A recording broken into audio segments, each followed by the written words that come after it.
going to recommend to not consent to your nomination for chair of Land and Natural Resources. I was going to make some remarks. I think there's some other committee members who want to make some remarks too. Before I do, I want to recognize your family. I know it's been very, very difficult for you folks to sit here and listen to all of the testimony and to have read some of the things, online and in the paper, and I know what that's like. I know what that's like to sit there with my family next to me. You've all been very, very gracious during this entire period. We tried to make sure that the hearing itself was conducted in a respectful manner, that it didn't get to be personal. But I know it's, no matter how much you try, it's very, very hard to hear these things about a member of your family who you love. And Mr. Ching, I also want to say that I respect you as a person. I would be your first champion for a state czar for transit-oriented development, for taking the state properties that are along the rail line, for getting the agencies who don't want to work together, to develop the affordable housing in the urban core on behalf of the state. And I think you have tremendous talents and skills, and I greatly appreciate the fact that you were willing to step up.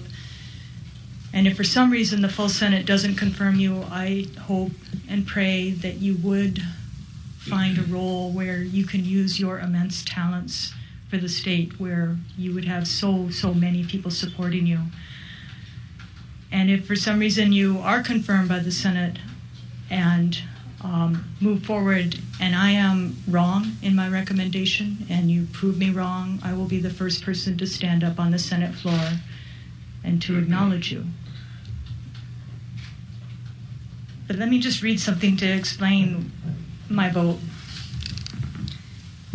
And these are notes from Hawaii's 1978 Constitutional Convention. And they were cited by our Hawaii Supreme Court in the Kapa'aikai case, which dealt with a resort development on a coastal area. And the Supreme Court said that Article 12 was created in our 1978 Constitutional Convention. It grew out of a desire to preserve the small remaining vestiges of a quickly disappearing culture by providing a legal means by constitutional amendment to recognize and reaffirm Native Hawaiian rights.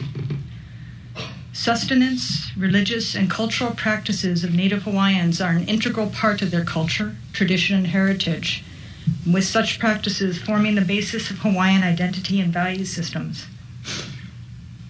Our task is thus to conform these traditional rights born of a culture which knew little of the rigid exclusivity associated with private ownership of land, with a modern system of land tenure in which the right of an owner to exclude is perceived to be an integral part of fee simple title to land. To me, Article 12 and the other article on the public trust doctrine for our state lands and our private lands in our state is the very essence of what makes Hawaii unique. It's not just for Native Hawaiians, although that is, the host culture is the core value and center of our state. But it's also the rights of the public to access public lands. And this is what our Chief Justice Richardson decided when he ruled that the hotels in Waikiki could not shut out the public by building an impermeable barrier that only the visitors who could afford to stay in them could walk through to the public beaches. That if the public beaches are public lands, then we have the right to access them, the right to access them. These rights are not a balance. These rights should not be compromised.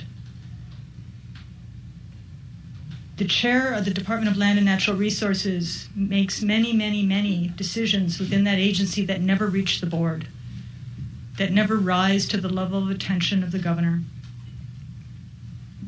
Every day they are approached by people who are competing for the immediate use of resources for their immediate gain or personal desires.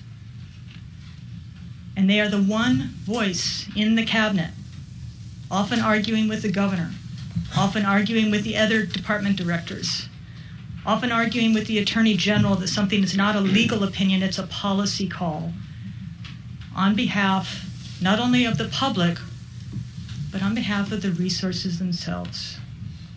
And to speak to the fiduciary obligation to the future generations and their rights to access those resources, their rights to have open space.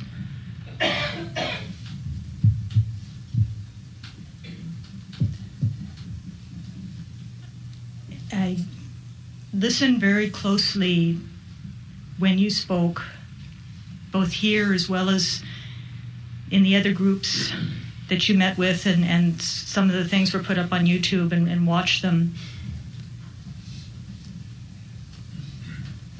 And I just didn't see that commitment and understanding on these constitutional rights and on the rights and values of the resources just in their natural state, and how to weigh that against the demands of private property owners for the immediate profit at the expense of the long-term resources. And so for that reason, I have to vote down or recommend that we vote against your nomination as chair of the Department of Land and Natural Resources.